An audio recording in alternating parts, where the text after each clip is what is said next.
యేసుక్రీస్తు వారు తండ్రి అనే మాటకు అర్హుడా కాదా అని ఆలోచన చేద్దాం. ఎందుకంటే మనకు పరమ తండ్రి ఒక ఆయన ఉన్నాడు. ఆయన ఉండగా కూడా యేసుక్రీస్తు వారిని మనం తండ్రి అనొచ్చా? అలాగంటే బైబిల్ ఒప్పుకుంటుందా? లేదా బైబిల్ ఈ విషయంలో ఏమైనా మాట్లాడుతుందా అనే విషయాలు మనం గ్రహించడం ద్వారా అభ్యంతరాలు చాలా వరకు మనకు తీరిపోతా ఉంటారు. రేపు పొద్దున మనము ప్రశాంతంగా దేవుడు మనకు చెప్పిన ఉద్దేశం ప్రకారం ప్రార్థన చేయడానికి మనకు వీలు కలుగుతూ ఉంటుంది. ప్రియులారా, అందు నిమిత్తము కొన్ని విశేషాలను మీ ముందు ఉంచుతున్నాను. దానికోసం మొదటిగా మీరు హెబ్రీలకు రాసిన పత్రిక 2వ అధ్యాయము చదవగలిగిన వారు నాకు 11వ వచనం నుంచి చదువుకుంటూ వెళ్తా ఉందాం. మనం అనేకమైన విషయాలు దాంట్లో నుంచి గ్రహించడానికి మనకి వీలు కలుగుతూ ఉంటుంది. పరిశుద్ధపరచబడు వారికిని అందరికీ ఒక్కటే మూలము. అంటే మనకు యేసుక్రీస్తుకి ఇద్దరికి కలిపి ఒక్క మూలం ఉందట. వీరిద్దరికి కలిపి ఒక మూలం ఉందట. అదేంటి చూడండి, రాయబడిన మాట.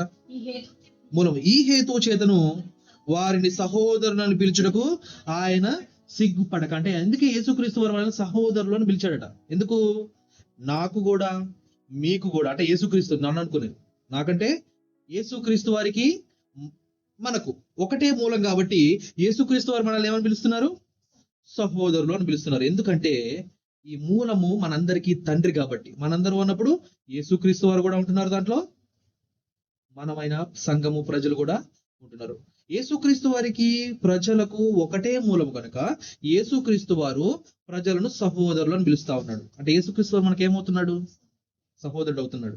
యేసుక్రీస్తుకి మనకి ఒకటే మూలం ఆయన తండ్రి అని ఆయన బాగుగా ఎరిగాడు కాబట్టి మన సహోదరులను పిలవడానికి ఆయన సిగ్గుపడటం లేదు.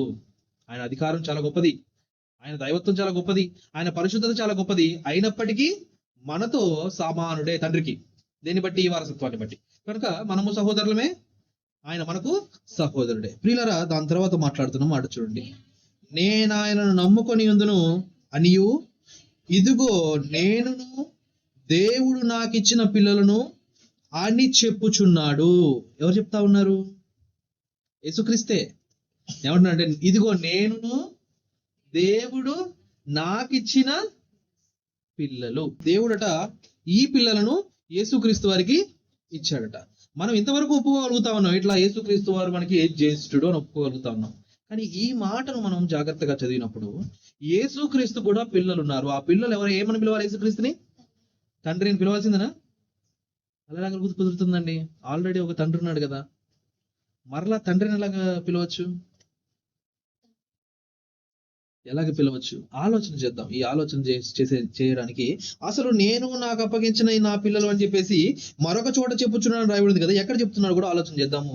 యెషయా గ్రంథము 8వ అధ్యాయము 17-18 వచనాలు. ఆయన కొరకు నేను కనిపెట్టుచున్నాను, ఇదిగో నేనును యెహోవా నాకు ఇచ్చిన పిల్లలను సియోను కొండ మీద నివసించు సైన్యములకు అధిపతికి యెహోవా వలన సూచనలుగాను మహత్కార్యములుగాను ఇశ్రాయేలీయుల మధ్య ఉన్నాము.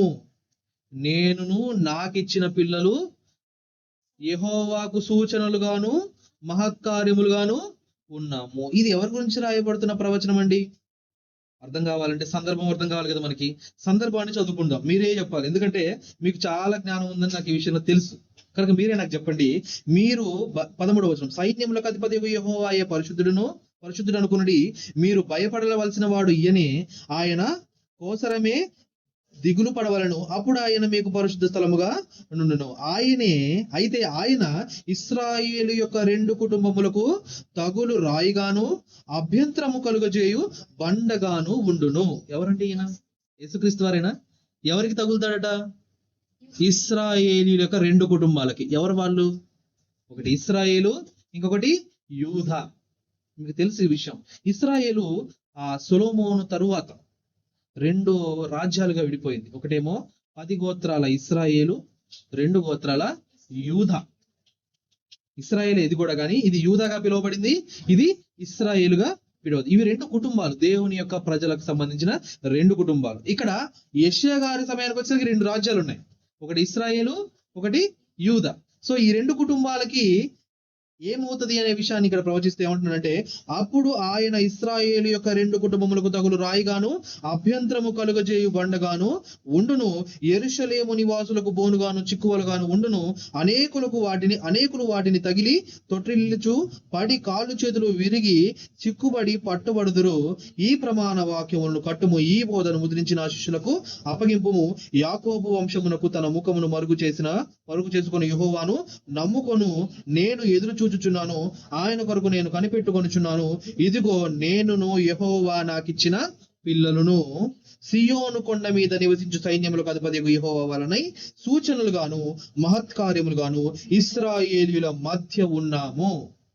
ఇశ్రాయేలు కుటుంబముల మధ్యలో మేము, నాకు దేవుడు అనుగ్రహించిన పిల్లలు సూచనలుగా మహత్కార్యంగా ఉన్నారని చెప్పి యేసుక్రీస్తు వారి గురించి మాట్లాడబడుతున్న ప్రవచనం ఇది. అంటే ఇశ్రాయేలులో ఈయన కొంతమందిని యేసుక్రీస్తుకి పిల్లలుగా ఇస్తా ఉన్నాడట. ఎవరు? సైన్యములకు అధిపతియగు యెహోవా. ఆయన ఇచ్చాడు కాబట్టి నేనేమనాలి? నాకు ఆయన ద్వారా అనుగ్రహింపబడిన నా పిల్లలు అని యేసుక్రీస్తు వారు మాట్లాడుతున్నారు. మరి యేసుక్రీస్తు వారు వారి పిల్లలకి ఏమవుతాడు? తండ్రి అవుతాడా? మరి మనం ఆ పిల్లల్లో ఉన్నామా? మరి ఆ పిల్లలు ఎవరు? ఆలోచన చేయాలి కదా. ఒకవేళ ఆ పిల్లల్లో ఉన్నాం అనుకోండి, మనం యేసుక్రీస్తుని ఏమని పిలవాలి? తండ్రిని పిలవాలా? నిజంగా యేసుక్రీస్తు తండ్రి అని పిలిస్తే పాపమా? అది దేవుని చిత్తానుసారమైనదా కాదా అని ఆలోచన చేయడం కోసం ఒక స్పష్టమైన శ్రేష్టమైన విషయాన్ని మీకు చూపిస్తాను. చూడండి, యెషయా గ్రంథము 53వ అధ్యాయము 10వ వచనం. యెషయా గ్రంథము 53వ అధ్యాయము 10వ వచనం. అతని నలుగగొట్టుటకు.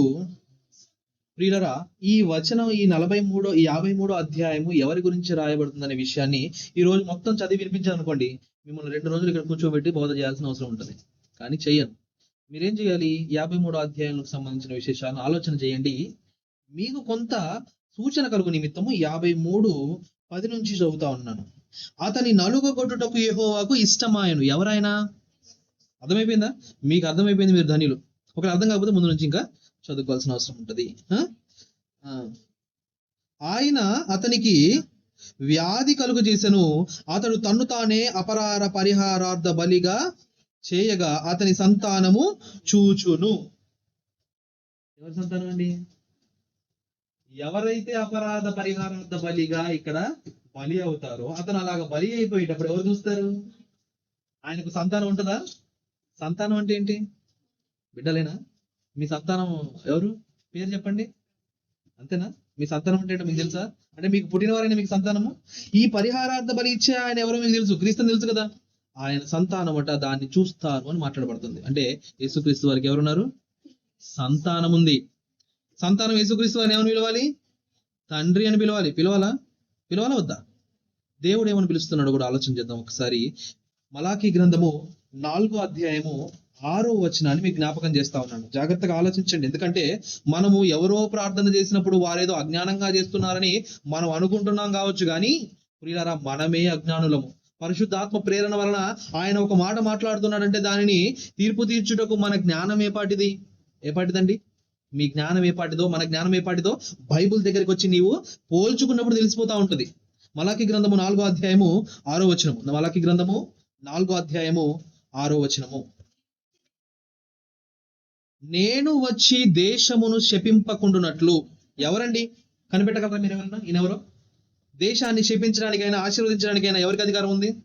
తీర్పు తీర్చుటకు ఎవరికి అధికారం లేదు, కానీ తండ్రి తీర్పు తీర్చుటకు కేవలము కుమారునికి మాత్రమే అధికారం ఇచ్చెను. తండ్రి కూడా తీర్పు తీర్చడు. తెలుసా మీకు ఆ సంగతి? ఎప్పుడైనా చదివారా? యోహాను పత్రిక 5వ అధ్యాయము చూడండి ఎంత స్పష్టంగా రాయబడిందో. తండ్రి ఎవనికి తీర్పు తీర్చడు.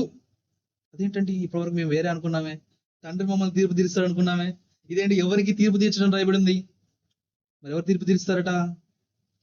చూడండి, చదవండి అక్కడ. మన మాటలు కాకుండా అక్కడ ఏం రాయబడింది చదవండి. తీర్పు తీర్చుటకు సర్వాధికారము కుమారునికి అప్పగింపబడిన. అంటే దేశాన్ని శపించాలన్నా ఆశీర్వదించాలన్నా ఎవరికింది అధికారం? యేసుక్రీస్తు వారికి ఉందా? నేను వచ్చి దేశమును శపింపకుండానట్లు, యేసుక్రీస్తు వారు వచ్చి దేశమును శపింపకుండానట్లు అతడు, అంటే ఎవరండి? చూద్దాం. అందుకే మనం ఆలోచన చేద్దాం. అతడు తండ్రుల హృదయమును పిల్లల తట్టుకును, పిల్లల హృదయమును తండ్రుల తట్టుకును త్రిప్పును. అంటే ఒకతను వస్తాడట, ఇతను వచ్చి పిల్లల హృదయాన్ని ఎటు తిప్పుతాడు? తండ్రి కాదు, తండ్రుల తట్టుకు. పిల్లలైన మన హృదయాన్ని తండ్రుల తట్టుకు తిప్పుతాడట, తండ్రుల హృదయాన్ని పిల్లల తట్టుకు తిప్పుతాడట. ఎవరి తండ్రులు, ఎవరి పిల్లలు, ఈయనెవరు? ఈ తిప్పేవారెవరు? దీన్ని ఆలోచన చేయడం కోసము లూకా సువార్త 1వ అధ్యాయము 16వ వచనం. అతడు ప్రభు దృష్టికి గొప్పవాడై ద్రాక్షారసమునైనను మద్యమైనను తాగక తన తల్లి గర్భమున పుట్టినది మొదలుకొని నిండుకొనిన వాడై ఇశ్రాయేలులో అనేకులను ప్రభు అయిన వారి దేవుని వైపుకు త్రిప్పును. ఎవరైనా? యేసుక్రీస్తా? మీకు అర్థం కావట్లేదు అయితే. అతడు ప్రభువు దృష్టికి గొప్పవాడే ద్రాక్షారసమైనను మద్యమును త్రాగక. ఎవరండి ఈయన? బాప్తిస్మం ఇచ్చి యోహాను. ఈయన గురించే మలాకిలో రాయబడతా ఉంది. బాప్తిస్మం ఇచ్చి యోహాను తండ్రిని కాకుండా వేరే వారిని తండ్రి అని పిలవచ్చా? అని పిలుస్తున్నాడు. మనం ఏమనుకుంటాం? తండ్రి ఒక్కడే కదా, ఆయన పరమ తండ్రి కదా, ఆయన తప్ప మనం ఎవరిని తండ్రిని పిలవకూడదు కదా అని ఒకవేళ అనుకుంటే, బాప్తిస్మం ఇచ్చి యోహాను చేసే ఈ పని యొక్క సారాంశాన్ని అర్థం చేసుకున్నప్పుడు ఏమైతే తెలుసా? అభ్యంతరము కలుగుతుంది. ఆ తండ్రులు ఎవరంటే, ఆయన తిప్పేది వారిని ఎవరి వైపు కంటే, ఒకటి అంతకుముందు వారు ఆధారపడ్డ తండ్రి వైపుకి, మరలా రాబోవాడు నాకంటే గొప్పవాడని చెప్పబోయే యేసుక్రీస్తు వారి వైపుకి. ఎవరైతే యేసుక్రీస్తు వారి వైపుకి తిరుగుతారో వారు తమ తండ్రి వైపుకు తిరుగుతున్నారని వాక్యమును మనం ఇప్పుడు చాలా గట్టిగా అర్థం చేసుకోవడానికి ప్రయత్నం చేస్తా ఉన్నాము. సో ఈ విధంగా మనము అర్థం చేసుకున్నప్పుడు యేసుక్రీస్తు వారు తండ్రిగా కూడా సంబోధింపబడినట్లుగా ప్రవచనానుసారంగాను యెషయా గ్రంథంలో ఆయనకు సంతానం కలుగునని, అది కూడా దేవుని ద్వారానే ఆయనకి సంతానం కలిగిందని, ఆ దేవుని ద్వారా కలిగిన సంతానము నా పిల్లలు అని ఆయనే స్వయంగా తన నోటి ద్వారా చెప్పినట్లుగా మనం స్పష్టంగా ఎరుగగలుగుతా ఉన్నాము. పిల్లరా, ఇప్పుడు ఒకడు తన ప్రార్థనలో తండ్రి యేసయ్య నీవు నన్ను కాపాడు అని ప్రార్థన చేస్తా ఉన్నాడు అనుకో, మనం ఫీల్ అయిపోకూడదు. ఆయన తన ఆత్మయందు, నాకు తెలిసి ఆత్మపూర్ణై మాట్లాడుతున్నాడు కావచ్చు, ఆయనకు తెలియని సత్యాన్ని ఎరిగి మాట్లాడుతున్నాడు కావచ్చు. యేసుక్రీస్తును తండ్రిగా అంగీకరించే ఆ యొక్క స్పృహ ఎక్కడి నుంచి పుడుతుంది? యేసుక్రీస్తు వాళ్ళని ఒప్పుకోవడం ఎలా కుదురుతుందో తెలుసా అండి? దేవుడు ఆకర్షిస్తే తప్ప ఎవడును క్రీస్తును అంగీకరించడు. దేవుడు జ్ఞానం తెలియజేస్తే తప్ప ఎవడు క్రీస్తును తండ్రిగా అర్థం చేసుకోడు. దేవుడు ఆయన ఆవహిస్తే తప్ప క్రీస్తును ఆయన తండ్రి అని పిలువ లేడు. ఆ దేవుడు వలన ఆయనకు కలిగినదే. దాన్ని బట్టి మన కొంత స్వల్ప జ్ఞానాన్ని బట్టి అభ్యంతరపడడానికి లేదు.